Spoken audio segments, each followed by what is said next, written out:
Yes, Princess Cruises again, but gaining in those loyalty points, I tell ya. But for my 5th cruise, it's a little special.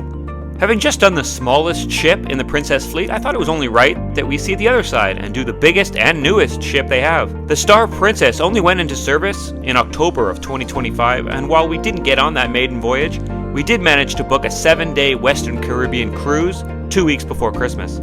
This cruise cost us 1,093 Canadian dollars each. That is for an ocean view cabin midship. Let's get going.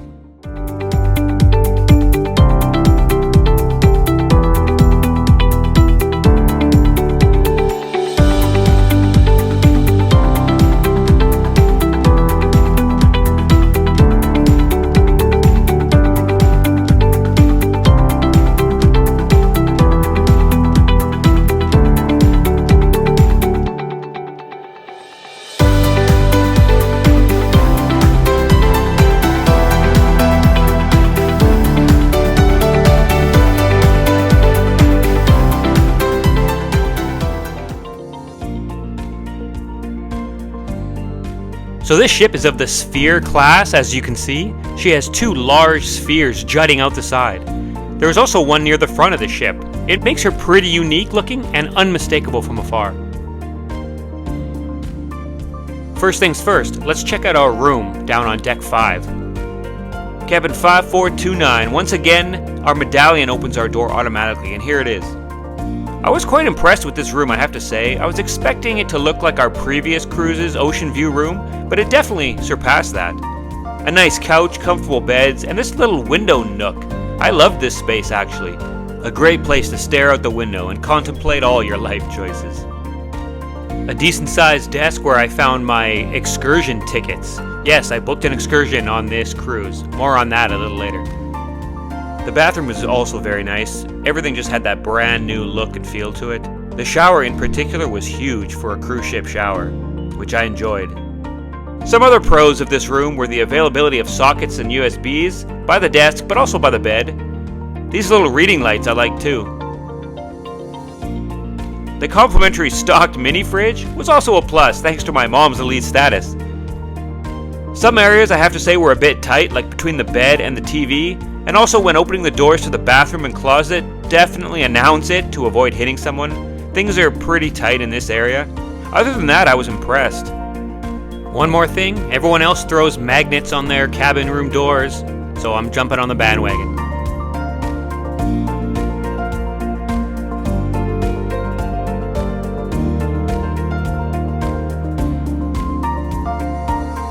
Let's start in the main piazza, which spans decks 7, 8, and 9. This place is really the social heart of the ship. Bright, open, and usually having something going on from morning till evening. This screen in the middle of the piazza was really cool. They could also open and reveal various guests. Like I think this looks like the head honchos of the cruise ship. And the man in the red sash, that was our cruise director. Surrounding the piazza, you'll find a mix of cafes, bars, and restaurants that should fit all your needs. You can start your day here with a coffee and a pastry, drift back in the afternoon for light bites or even a meal here at Alfredo's, a princess favorite, and then spend the evening at one of the bars getting buckled. The thing I like about the piazza is that it has seating all around, so it almost acted like another theater space. Various shows and celebrations took place here. Just back from the piazza, you'll find the Shops of Princess. This shop here sold nothing but princess merch, so if your plan was to deck yourself out head to toe in princess gear, like this mannequin, you can do that here. They also sold bags, jewelry, perfumes, smokes, booze, and this Fabergé egg. They had it all. Just forward of the piazza on deck 7, you'll get to the Princess Live Lounge, where most of your game shows, trivia, and comedy shows took place. This space was very popular, so get there early. This was also the site of my grandest achievement in trivia. I actually won this one, not a single question wrong. This was a geography trivia, and I won this bottle of champagne. Not too shabby. Keep walking forward and you'll eventually get to the Princess Arena, which spans decks 7 and 8. This theater was set up in a more circular style, There was definitely some pros and cons of this new theater style. The stage was quite adaptable to different shows or staging formats, and I also feel this type of arrangement increases audience participation and immersion, if that's what you're looking for, especially in the front rows. A con is some of the seats didn't give you a very good view, and you can also see behind the stage in some areas. But the biggest con to me was how small the theater felt on a ship of this size. It's a first come, first served basis, so definitely get there early for good seats, at least, I'd say, a half hour early. If you exit the theater on the upper levels, you'll come out on deck 8 and into the Princess Casino. A very large and bright casino, I must say. I didn't spend much time here, I will admit, as I'm not much of a gambler. One thing that is unique to this ship that I found is that there's a second separate casino here for non-smokers. First time I've ever seen that on a cruise ship, and I liked it. If I was to gamble, surely it would be at this second location. Less noise and less smoke is more my style. Let's move all the way to the top and visit the pool deck. At the center is multiple pools and hot tubs, their water sparkling in the sunshine. Plenty of comfortable loungers and shaded seating are arranged around the deck, though on sea days it would help to get there as early as possible if you're a bit picky about where you want to sit. There's multiple bars out here, and also some quick bite options, so you never have to go far if your stomach starts a rumbling. You can grab a few slices of pizza. Princess Cruises is kind of known for their pizza, and it was very good. There's also tacos on offer. It's kind of like Subway, but with tacos, and the meat back there is roasting. There's the grill, which is burgers and hot dogs. Then there's greens, so it's like a salad bar. Princess trying to keep us healthy, I think. These are all complimentary, so go nuts. Soft serve is also offered on this deck. It's self-serve, soft serve. And this is what it looks like when you're trying to film it as well. Keep going forward on this deck and you'll get to the adults-only dome, one of the ship's most striking spaces. A sleek, futuristic sanctuary that blurs the line between indoor and outdoor. There is a pool here as well. I believe some performances also take place in the evening, but I admit to not seeing any of them. It was a relaxed retreat for taking in the scenery in a climate-controlled setting. Right in front of the dome is the Sea View Terrace, probably the area with the best front-facing view of the ship, but that's not saying much. I did find the amount of glass that surrounds the ship to be more than most. I'm not sure if this is a safety thing, or to prevent wind or sea spray, but to find views of the sea not through glass is a bit of a search on this ship. One more deck up is your workout area, a nicely equipped gym, a workout studio, running and walking track, along with various sport courts, mostly from what I saw being used for pickleball. I must try this sport sometime, it's everywhere. If you keep going back on this deck, you'll reach the Sanctuary Club. Since I was not a Sanctuary guest, I couldn't access this area. Use your imagination on this one, I guess. One other outside area I should mention now is this back area of Deck 8 called the Wakeview Terrace. It's got this really cool infinity pool and 2 hot tubs. Yeah, it was pretty interesting. You could see right over the back of the ship. Also, it gave you great views of the aft end of the ship and how huge it is. You can see the enormity of the back end of the ship here. And that area that you see way up top there, that's the sanctuary area I couldn't get into. You know, obviously there's tons of bars on this ship. I never drink much on these cruises. I don't get the package, so I didn't frequent any of these bars much. Here is Crooner's Bar with great views outside. This cruise was leading up to Christmas, so a few of the bars had these holiday-themed drinks on offer, which I thought was a good idea. One thing I did notice was Princess staple the Wheelhouse Bar has been absolutely neutered. On older ships, like my last Princess cruise, the Wheelhouse Bar was an extravagant space filled with maritime history, and now it looks like this. I don't know, it made me sad a little bit. Times change, I suppose. This is O'Malley's Irish Bar. This place had a nice feel and often had musicians playing in it. Though I'm not sure you can call yourself an Irish bar with no Guinness on tap, they did have it in a can, I will say that, so I guess that's something. Upcharge restaurants are plentiful as well, not only Princess favorites like the Crown Grill and Sabatini's, but others like Mikado Ocean, a sushi restaurant, Umai Teppanyaki, where they cook the food right in front of you, The Catch by Rudy is a specialty seafood place, and the Butcher's Block, described as a celebration of meat.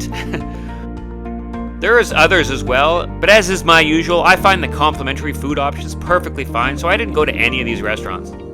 The main buffet is called the Eatery and is located on deck 9, an unusual place for a buffet.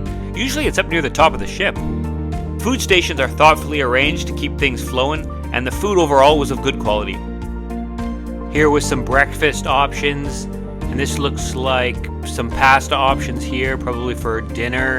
And oh, this is the desserts. This is where my attention is usually always. And this fruit tartlet was the best dessert I had in the buffet. It was so good, as were these cookies. Princess is famous for their cookies, and they did not disappoint. There was a few special nights in the buffet, like seafood night. They had what seems to be every kind of shrimp there is. Garlic shrimp, Cajun shrimp, lemon shrimp, coconut shrimp. I felt like Bubba from Forrest Gump, right? Shrimp stew, shrimp salad, shrimp and potatoes. It was a lot of shrimp is what I'm saying. They had a kids section too, which I thought was a great idea, with just simple favorites like mac and cheese and chicken tendies. They also had this quick grab and go section that I'd never seen on a ship before, and thought this was a fantastic idea. It often had donuts or cookies, but also pre-made sandwiches and salads. If you keep heading aft from the buffet down this corridor, you'll get your coffees, teas, and juices. And you'll eventually get to the Americana Diner. It's essentially a second buffet, clearly inspired by classic roadside diners.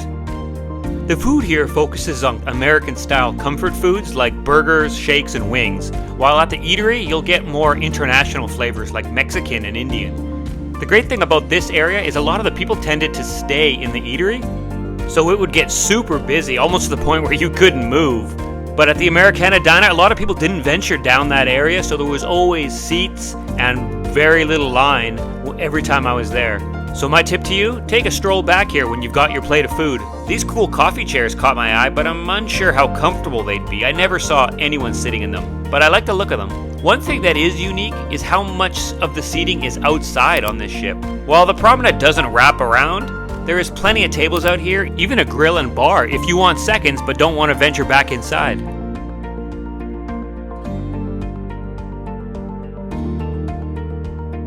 I do wonder how this ship will fare in colder climates when people will be far more hesitant to go outside to eat, but luckily that is not a problem on this voyage. The Aurora dining room is one of two on the ship, the other being the Celestial, and both are located at the aft end of the ship right above the other. We'll focus on the Aurora as that's where we ate dinner every night. I liked this space. It was huge, but didn't feel that way as certain sections were partitioned off, so it gave you a little privacy.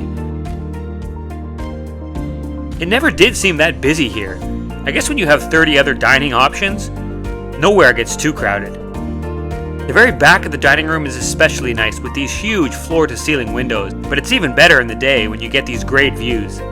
Not a bad place for a meal, I must say. Overall, I liked the aesthetic in here. Of course, it helped that everything was brand spanking new, so there wasn't a mark or a stain or a tear anywhere. As for the food here, it was mostly good. I admit I'm not really a guy who will find fault in most meals. Most things I had here, I honestly liked. Here are a few of them.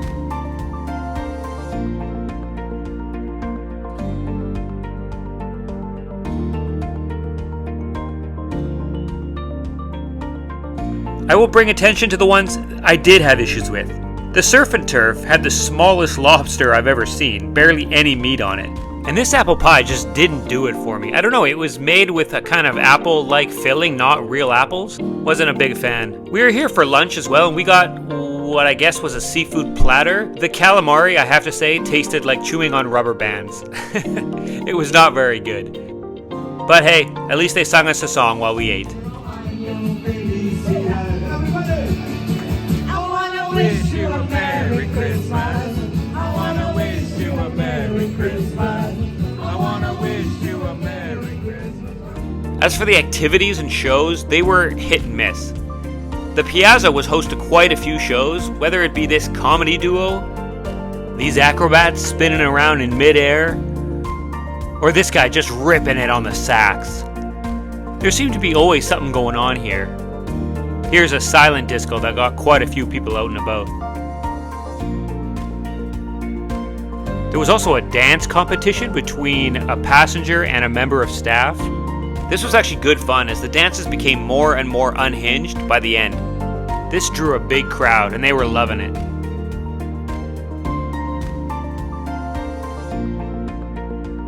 If the activity is listed as a toast, like toast to the captain or toast to your service staff or toast to one hell of a night, go there.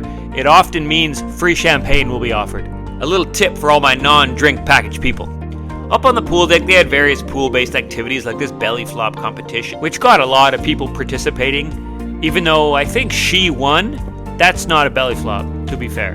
This large screen out on the pool deck also had movies, it had concerts like this concert. I was disappointed there were no presentations on this ship about the local history of the area or the flora and fauna that we may encounter. I've enjoyed that on the other ships I've cruised on. They seem to be doing away with that kind of activity on the newer ships. I guess they are also going the way of the wheelhouse bar. There were 3 production shows on this 7-day cruise, the first being Meridian, which was a love story aboard a ship, I guess similar to Titanic. I actually had high hopes for this one as I like nautical themed entertainment, but this was mediocre at best. Viva la Musica was the second show, a celebration of Latin music, which was better. Maybe because it was just more high energy, or maybe because there was less attempts at comedy like there was on Meridian. Lastly, there was Illuminate, a show based around a circus, which was better than the first because it had more people hanging upside down doing cool things. None of the theatrical shows on this ship I describe as really good, but I did find the singing and dancing a little suspect. But it's also a cruise ship show, so you must not have your expectations too high. 2 performers were there as well. Dreon was good and had an amazing stage presence. And Trenice, who did a tribute to Diana Ross and Whitney Houston. She had 2 performances on this voyage. She was good, but lacked the energy of Dreon. I skipped her second show, I will admit. So the itinerary had 3 stops, and I had 2 excursions booked. The first stop was Roatan Island, officially part of Honduras. We just sauntered over to a nice looking beach not far from the port. It gave us some great views of the ship, along with what looked like some stranded tourists on a chairlift. The beach was nice, of course, and it was so close to the port itself, maybe a 10-minute walk, and we were there. And it's always nice to get in the Caribbean. The second stop was Belize City, which had no port of adequate size, so we had to tender in. Again, some pretty good views of the ship. We hung around the port and I slammed 2 of my favorite Belizean beers before going right back to the ship. That's all we did there. In Cozumel, I booked an all-inclusive dolphin experience at the Dolphinaris. There was a bartender there, and they certainly are quick to shove a drink in your hand, but it's not like I refused.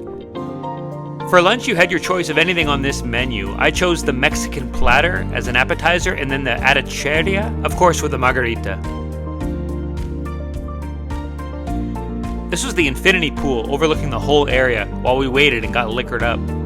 Now, as for the dolphins themselves, we had about 45 minutes in the water with them. We were not allowed to take photos or video while with the dolphins, but they will have a photographer there to take photos, and then you can buy them after. Just so you know, they will be ridiculously priced. I think mine were $89 US for about 10 photos. So I'm going to enjoy the hell out of these.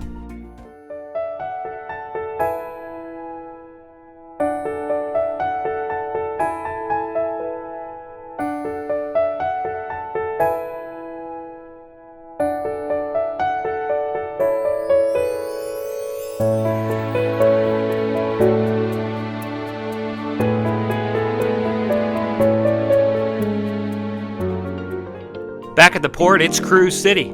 Allure of the Seas, Carnival Liberty, Majestic Princess, and of course Star Princess. Decent lineup here. Okay, and that's the end of the cruise. Sad to say goodbye to the beautiful Star Princess, but not before one more excursion we booked at the last minute. For $94.95 US, we booked an Everglades airboat tour with airport transfer. Since we'd be paying for an Uber anyway to the airport, I thought this was a decent deal and would kill some time since our flight didn't leave till the afternoon. The ride was smooth. We went real fast a few times and saw 2 gators. I was surprised actually at how close you could get to them, as these boats are not quiet. Like, look how close we got to this one. It was really cool to see one swimming around. I know we saw one earlier that was on shore, just kind of soaking in the sun, but I really wanted to see one in the water. The driver went into the history of the Everglades and some of the flora and fauna in this area. It ended with a little show where this absolute madman yanked one out of the water and kind of just chilled with it. A good time if you have some time to kill before a flight, but I wouldn't call this a must-do experience. Okay, now we are ready to go. Overall, I had a good time on this ship, and on the Star Princess scorecard, it gets a perfect score on the condition. It should, it's brand new. I took a little issue with a few design choices, but the actual ship itself and how it looked was great.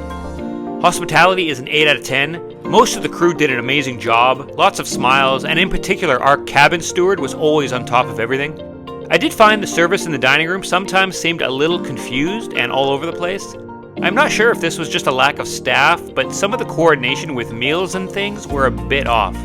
Again, an 8 on food. Most things I had were good. A few dishes didn't hit the mark, but that is usually true on every cruise I do. I'm not too picky when it comes to food, so I'll usually give a good score here. Entertainment, it's a 6 out of 10, my lowest score for this cruise. The production shows were overall a bit of a disappointment. The activities on offer were hit and miss, but most of the musicians, I thought, did well. I was disappointed there was no lectures on this cruise. I enjoy that. Don't do away with them, please, if you're watching Princess Cruises. Please. I will say the activity staff were working very hard and were all over the ship for different events, so this score doesn't reflect on them, just on the activities themselves. And a 7 out of 10 for the itinerary. Belize City didn't appeal to us, but Roatan and Cozumel were good, and the excursions, while expensive, were worth it. Alright, that's it. That's the end of the cruise and the end of the video. Oh, and hey, look, there's Port Everglades. There's a great night shot of Port Everglades. That's the port we left and returned to on this cruise. Until next time, adios!